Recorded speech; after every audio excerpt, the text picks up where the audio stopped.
अनवर शेख जी, ये सर कोटा से हैं, राजस्थान से। ये पूछ रहे हैं सर कि इनके पास वेंट इंडिया के शेयर हैं और 9,607 पर शायद इनकी ये खरीदारी है और लॉन्ग टर्म टारगेट इसमें ये आपसे जानना चाहते हैं। और दूसरा, एनएसडीएल में ये फ्रेश एंट्री पूछ रहे हैं सर कि इस टाइम एनएसडीएल में फ्रेश एंट्री की जा सकती है या इंतज़ार करें अभी। देखिए, पहले वेंट इंडिया की बात कर लेते हैं। वेंट इंडिया अभी कुछ नहीं करना है, जी। बिल्कुल नहीं छेड़ना है। लॉन्ग टर्म की बात कर रहे हैं तो मैं बोलूंगा अभी ये आपको किसी भी साइड का मूवमेंट दिखाता है, आपको बिल्कुल नहीं छेड़ना है।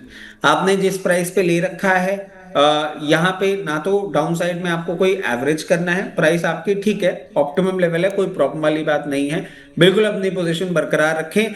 अगर किसी भी करेक्शन में आप मान के चलिए ये 8400 लेवल्स पे आता है और हमसे बात नहीं हो पाती है, if there is something like totally negative, तो बिल्कुल ही छोड़ दीजिएगा। अगर ऐसा कुछ नहीं होता है तो 8450, 8500, 8400 इन लेवल्स पे आप चाहें तो एवरेज करिएगा।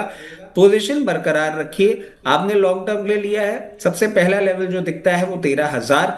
13,000 के बाद मीडियम टर्म में आपको ये लेवल दिखा सकता है 17,200। And if it is a long term story, you don't even know कि ये किस तरीके से परफॉर्म करता हुआ दिख सकता है। इसके परफॉर्मेंस के लिए मैं आपको बोलूंगा आप एक होमवर्क करिएगा।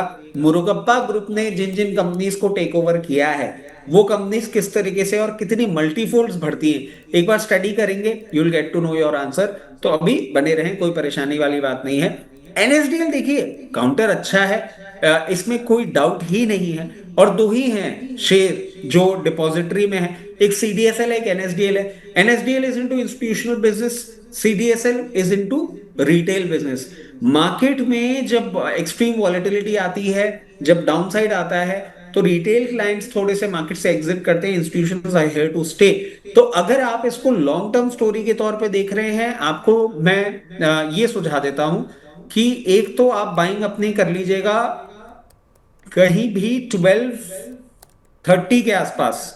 और 1230 के बाद जो आप बाइंग करेंगे ना, एक लास्ट लेग आपको और दे देता हूं, एक्सट्रीम लेग। 1230 से बाइंग चालू करिएगा, 1140 तक करिएगा। 90 रुपए में हर 10-20 रुपए के डाउन साइड में 10-20%, 10-20% करके अपनी पोजीशन बनाते रहिएगा। क्योंकि एक रेंज है, ये रेंज जब तक कंप्लीट नहीं करेगा, मैं नहीं समझता हूं इसमें कोई बहुत मैसिव मूवमेंट आने वाला है। और फिर इसको आप लंबे समय के लिए रखेंगे तो आपको अच्छे टारगेट्स भी मिल सकते हैं इन क्वार्टर्स टू कम। 1600 तक का, 1800 तक के भी बहुत आकलन आ रहे हैं इसमें। बट लोअर लेवल पे बाइंग करेंगे तो ज्यादा बेटर रहेगा। रिस्क रिवॉर्ड इन लेवल्स पे बहुत अच्छा नहीं लगता। ओके, तो अनवर जी, जैसा कि रचित सर ने कहा कि वेंट इंडिया, इसमें आप अपनी पोजीशन बनाकर चल सकते हैं। फर्स्ट लेवल जो सर ने दिया है वो 13,000 तक का दिया है। इसके बाद 17,200 तक मीडियम टर्म में जा सकता है शेयर, और लॉन्ग टर्म में तो इसकी कोई लिमिट फिलहाल नज़र नहीं आ रही है। क्यों रचित सर? बिल्कुल बिल्कुल बिल्कुल, ये आप सोच भी नहीं सकते हैं क्या क्या कर सकती है ये कंपनी। बिल्कुल। और अनवर जी, एनएसडीएल में लॉन्ग टर्म का क्योंकि आपका नज़रिया है, तो आप 1230 रुपये से यहाँ पर बाइंग शुरू कर सकते हैं और 1140 रुपये तक आप इसमें बाइंग कर सकते हैं। टुकड़ों में अपना पैसा आप लगा सकते हैं, निवेश कर सकते हैं। तो ये इस हिसाब से आप अपनी स्ट्रेटजी जो है इस स्टॉक में बनाकर चल सकते हैं। सर, रिलायंस इंडस्ट्रीज़, इसकी अगर हम बात करें तो रिलायंस इंडस्ट्रीज़ की जो एजीएम हुई है उसमें कई बड़ी बड़ी घोषणाएं की हैं। सबसे बड़ी जो जिस आईपीओ का उसका भी जिक्र किया गया है सर, लेकिन इसके बावजूद फिर शेयर में तेज़ी देखने को नहीं मिल रही है। शुक्रवार को भी शेयर करीब करीब 2% गिरकर क्लोजिंग हुई उनकी। आज भी रिलायंस इंडस्ट्रीज़ में थोड़ी गिरावट नज़र आ रही है। तो ये प्रेशर किस लिए सर? देखिए, इसके ना बहुत सारे कारण हैं, बहुत सारे आकलन लगा सकते हैं आप। और पहले क्या होता था, आप एक चीज नोटिस करिएगा कि रिलायंस इंडस्ट्रीज पहले क्या करता था कि एजीएम के पहले मूव करता था, ये हो जाएगा, वो हो जाएगा, ऐसे अनाउंसमेंट्स आएंगे, वैसे अनाउंसमेंट्स आएंगे। और एजीएम के पहले इसने पूरा अंडर परफॉर्मेंस दिया है। आप अभी अगर इसको 5 दिन के चार्ट में या 1 महीने के चार्ट में कन्वर्ट करेंगे ना, तो दर्शकों को भी समझ में आ जाएगा कि एग्जैक्टली मैं क्या बात कह रहा हूँ, कि this has been an exceptional case कि Reliance Industries has not perform before the AGM. अब देखने वाली बात यह है कि ये जो आप अंडर परफॉर्मेंस है, ये आप क्यों देख पा रहे हैं। थोड़ा सा इनका जो रिफाइनरी का जो जीआरएन है वो एक एलिमेंट ऑफ डिस्टरबेंस रहा है। उसके साथ साथ जो भी रशिया फैक्टर भी चल रहा है, उसके बाद जिसके लिए इसको सीधा सीधा टारगेट किया जा रहा है। बट एक चीज देखने वाली बात यह है कि मुकेश अंबानी जी ने बहुत पहले कहा था that data is the new oil, और जिस तरीके से उसको आउटप्ले कर रहे हैं, मैं समझता हूं ये एक देखने वाली बात है। And the company is trying to diversify and grow in other conglomerate, in the entire conglomerate in other direction as well. अभी इनकी एजीएम सुन के ऐसा लगा है कि ये अपने इंडिया का एक पूरा मेटा और सब कुछ क्रिएट कर देंगे। तो मैं समझता हूं अभी इसमें कोई प्रॉब्लम वाली बात नहीं है। और जिन भी लोगों को इसमें पोजीशन बनानी है, एक लेवल आता है 1303 से 1330, 1303 रुपए से 1330 रुपए की रेंज में आपको जहां मिलता है, जहां आपका कंफर्ट हो, वहां पे इसमें मीडियम टू लॉन्ग टर्म का इन्वेस्टमेंट करके चलिए। मेरी समझ से जब वो आईपीओ आएगा, किन वैल्यूएशंस पे आता है, कितनी वैल्यू अनलॉकिंग होगी, ये भी देखने लायक होगा। और अभी ऐसे बहुत सारे बिजनेसेस हैं रिलायंस में जो डीमर्ज होके लिस्टिंग के लिए तैयार हैं। इन टाइम टू कम आपको वो भी देखने को मिलेंगे। A good stock at a reasonable price. थोड़ा सा एक्सटर्नल फैक्टर्स को लेके डिस्टरबेंस हुआ है, but that can not deter a company like this to outperform. This company is fully poised और ये अच्छा परफॉर्मेंस करती हुई आपको दिखाएगी। ठीक है रचित सर, हमारे साथ एक लाइव कॉलर जुड़ चुके हैं। सर नमस्कार। नमस्कार। सर इमरान जी, आपका क्या सवाल है सर? आप पूछ सकते हैं अपना सवाल, हमारे गेस्ट आपको लाइव सुन रहे हैं। आरवीएनएल के स्टॉक का व्यू है 314 के भाव से, शॉर्ट टर्म का नजरिया है, क्या करें? ओके, तो रचित सर आरवीएनएल के 100 शेयर हैं इनके पास, 314 रुपये के भाव पर इनकी खरीदारी है। अब इनको इनमें क्या करना चाहिए सर, पूछना चाह रहे हैं इमरान जी। देखिए, railway sector has been underperforming since long, और अब तो ना सभी थक गए हैं रेलवे सेक्टर से कि भाई क्यों क्यों इतना परेशान कर रहे हो, क्या पंगा है। बट रियलिटी क्या है, देखिए, जो थोड़ा बहुत हम एक्सपेक्ट कर रहे थे ना, अनाउंसमेंट्स और वो सारी चीजें अभी होती हुई दिखी नहीं है। बट क्या रेलवे सेक्टर खत्म हो गया? नहीं। क्या रेलवे में वापसी होगी? बिल्कुल होगी। और मैं एक और चीज ऐड कर देता हूं कि देखिए, अभी तो आपको सिर्फ रेलवे एक्सपोर्ट्स में ना वैगन्स के ऑर्डर मिले हैं, रेलवे और मेट्रो के वैगन्स। और भी कंपोनेंट्स के आपको आने वाले समय में ऑर्डर मिल सकते हैं। पूरा रेलवे परफॉर्म करता हुआ दिख सकता है। और बजट के पहले भी रेलवे सेक्टर में आपको एक अच्छा परफॉर्मेंस देखने को मिल सकता है। मैं पहले तो इनको कॉन्ग्रेचुलेट करूंगा कि इन्होंने बहुत ढंग के भाव में ले रखा है। अब इनको कुछ भी नहीं करना चाहिए। जिस तरीके से ये चल रहा है, सबसे पहला लेवल जो मुझे दिखता है, अगर इन्होंने इसको as a short term trading bet लिया है, जब भी रेलवे में मूवमेंट आएगा, सबसे पहला लेवल 376 का होगा। 376 को जैसे ही ब्रीच करेगा और उसके ऊपर मेंटेन करेगा, तो बहुत कंफर्टेबली आपको 440 तक के भी लेवल्स दिखा सकता है in time to come.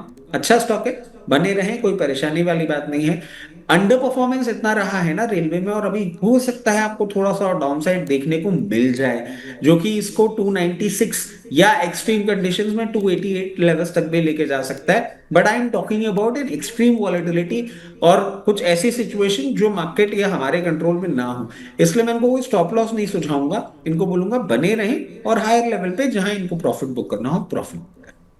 Okay, तो इमरान जी आप इसमें बने रहें। शेयर में अगर एक्सट्रीम वोलेटिलिटी देखने को मिलती है तो 288 तक शेयर जा सकता है, लेकिन इसका जो फर्स्ट लेवल जैसा सर ने बताया वो 376 का रहेगा, और उसके बाद शेयर जो है 430 440 के आसपास तक भी जाता हुआ नज़र आ सकता है।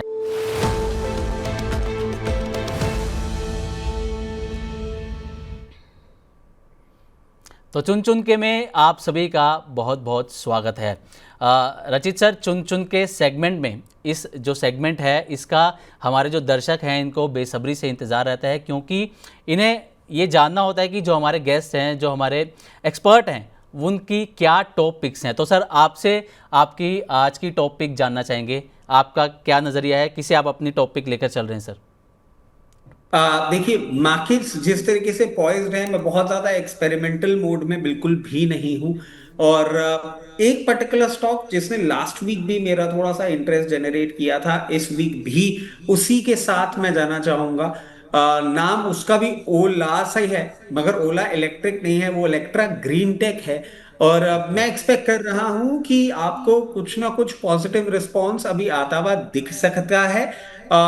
जिस तरीके से ये स्टॉक अभी है, और इसने एक बेस फॉर्मेशन के बाद एक अपसाइड रजिस्टर करना चालू किया है, करंट लेवल्स पे अट्रैक्टिव लगता है। ओलेक्ट्रा ग्रीन टेक में आप पोजीशन बना सकते हैं। स्टॉप लॉस की जहां तक अब बात करेंगे, 1472 यहां पे पोजीशन बनाने के बाद 1472 का स्टॉप लॉस होगा। स्टॉप लॉस आपको थोड़ा सा डीप डाउन लग सकता है, बट टारगेट आप सुनेंगे तो वो इतना दूर नहीं लगेगा। 1660 का पहला टारगेट, और थोड़े से समय में 1760 तक भी जा सकता है। तो ये एक पर्टिकुलर काउंटर है जिसमें मैं समझ रहा हूं इन टाइम टू कम आपको एक अपसाइड देखने को मिल सकता है। ओके, तो ओलेक्ट्रा ग्रीन टेक, इसमें स्टॉप लॉस जैसा कि रचित सर ने अपनी टॉपिक बताई है, स्टॉप लॉस आप 1472 रुपये इसमें लेकर चल सकते हैं। पहला टारगेट 1660 रुपये का, जैसा रचित सर ने बताया। सर सेकंड टारगेट जो आपने दिया, इस पर एक बार फिर से आपसे जानना चाहेंगे, सेकंड टारगेट सर आपने क्या रिपीट किया? 1760। 1760 रुपये का आपने सेकंड टारगेट दिया। तो जैसा कि आप हमारी स्क्रीन पर भी देख सकते हैं, जो करंट मार्केट प्राइस चल रहा है वो है 1555 रुपये के आसपास चल रहा है। स्टॉप लॉस 1472 रुपये का इसमें आप लगा सकते हैं, और टारगेट पहला जो रहेगा वो रहेगा 1660 रुपये, और सेकंड टारगेट जो रहेगा वो है 1760 रुपये के आसपास।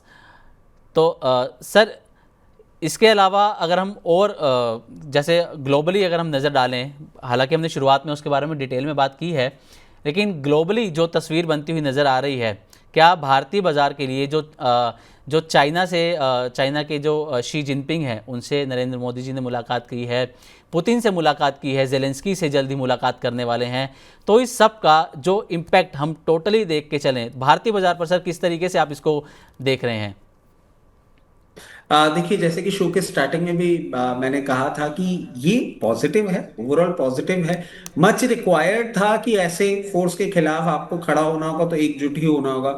और ये बोलते हैं ना कि पूरे विश्व का एकीकरण करने में लग गए हैं ट्रम्प साहब। दूर से बैठ के सबको जिस तरीके से पोक करते हैं, हमने देखा है ब्रिक में और मेंबर्स भी बढ़ गए हैं। ब्राजील जैसी कंट्री भी यूएस के खिलाफ खड़े होने को तैयार हो गई है। और एक डेटा पॉइंट आया था, प्रीटी श्योर आपने भी पढ़ा होगा, कि ब्रिक का जो टोटल रेवेन्यू है वो G7 से बहुत ज्यादा बढ़ गया है। We are becoming powerful. वो बोलते हैं ना कि एक बड़े के खिलाफ हम छोटे छोटे लोग एकत्रित होते हैं। वो सारी चीजें अच्छी हैं, बट प्रॉब्लम एक ही है, you never know how Trump behaves, reacts. अभी उनका जो कोर्ट है उससे भी ऑर्डर आ गया कि इनके लिए टैरिफ नहीं है, लेजिट नहीं है तरीका जिस जी तरीके से टैरिफ पुट इन कर रहे हैं।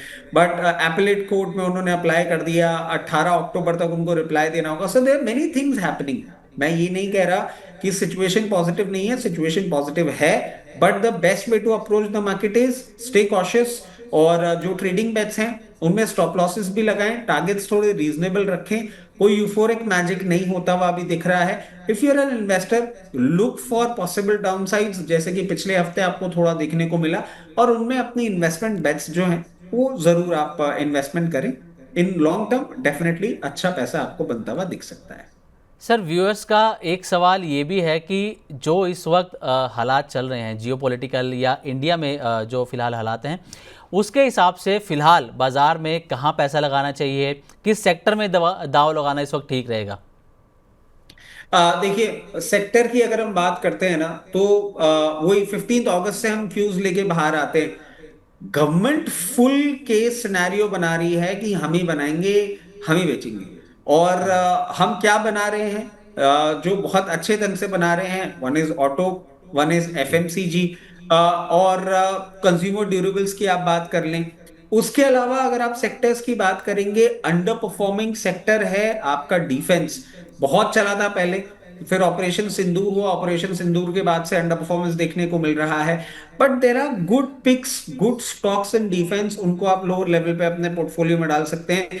उसके साथ साथ करीबन हफ्ता भर पहले या फोर्टनाइट पहले एक न्यूज आई थी कि शिपिंग इंडस्ट्री को भी गवर्नमेंट जो है वो इंफ्रा का दर्जा दे सकती है। जी इन दैट केस बहुत अच्छा फंड फ्लो आपको शिपिंग इंडस्ट्री में 4-6 स्टॉक ही है, वो भी लोअर लेवल्स पे आप उनमें अपना फंड डिप्लॉय कर सकते हैं। And last but not the least, बहुत टाइम से अंडर परफॉर्मिंग रेलवे। जैसे जैसे आप बजट के पास जाते जाएंगे, रेलवे में भी थोड़ी बहुत आपको सुगबुगाहट दिखेगी। और मैं समझता हूं गवर्नमेंट इस साल थोड़ी सी रेलवे से दूरी बना के रखी, because of an number of other reasons. In financial year to come railway में भी आपको अच्छे अनाउंसमेंट्स दिखेंगे और फिर स्टॉक वापस परफॉर्म करना चालू कर सकते हैं।